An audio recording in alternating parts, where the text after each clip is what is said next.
You did a soliloquy. A soliloquy, yeah, Shakespeare. sort of.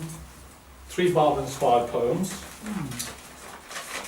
which I was working on this morning actually. I did so much clearing away, as you can see, swathes have gone for the poem. So, full poem. I suppose, well, I was a Buddhist before I became a barber, and the idea of emptiness and our existence being ephemeral inspired me, because then you realise that was the truth. And of course, Barber said, you know, even my body's not real. That's false. So I thought, ephemeral, this ephemeral existence. So I wrote this in 2012. Well, let me tell a little story first before I read my poetry, so-called. I was with a Barber lover friend one evening. I was reading Keats, and I'd written 4 lines. And I thought, well, I'll put the 4 lines in the book as if I was reading Keats. I read a bit of Keats and I read the 4 lines. So I read a couple of poems of Keats. Then I read and she loved it. And I read the 4 lines, and there was a pause. She said, "What the hell was that?" So, anyway,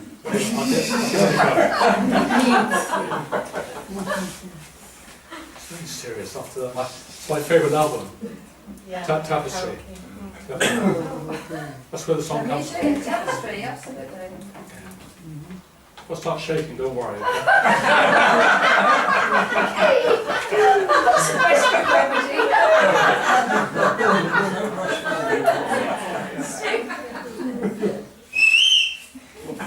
All out. Sport, the atmosphere.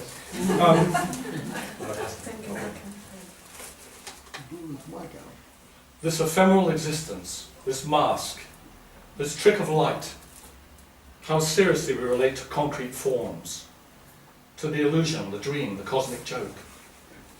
We demand our own ego-bound way, which isn't God's way, and leads to misery.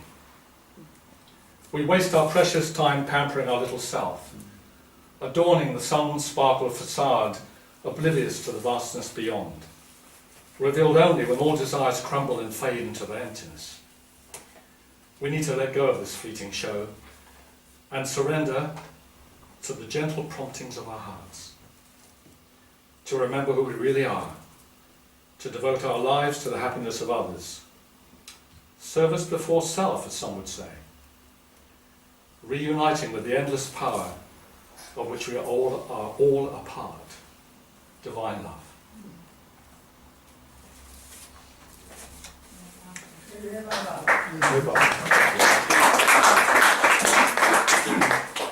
Now the idea,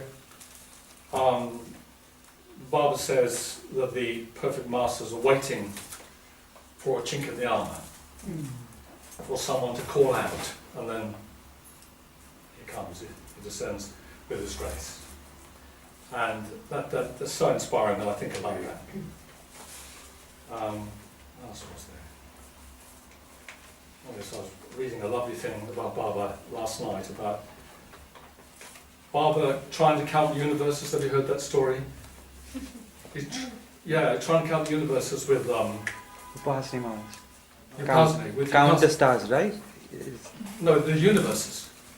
The actual universe, so the countless universes. It was, and they had to stop, because if they didn't stop, they'd both drop their bodies, so they both reminded each other. We better pack it in, you know, stop. Anyway, this is called a natural pause. Natural pause.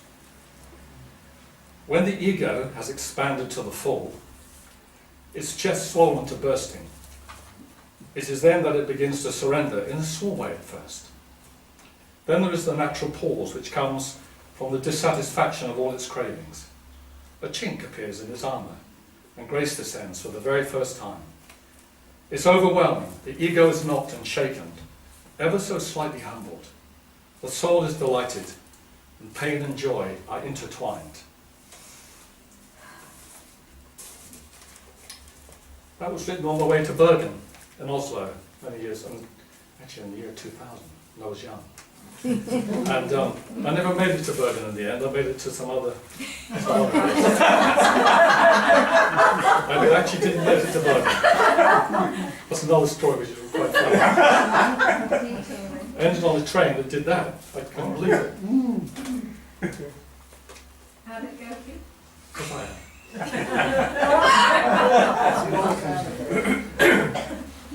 Are they serious? Are they all? We're thoroughly enjoying them. Oh, We are. goodness me. We really are. We were deathly Sorry, silence you after. This is called Drowned in Dreams.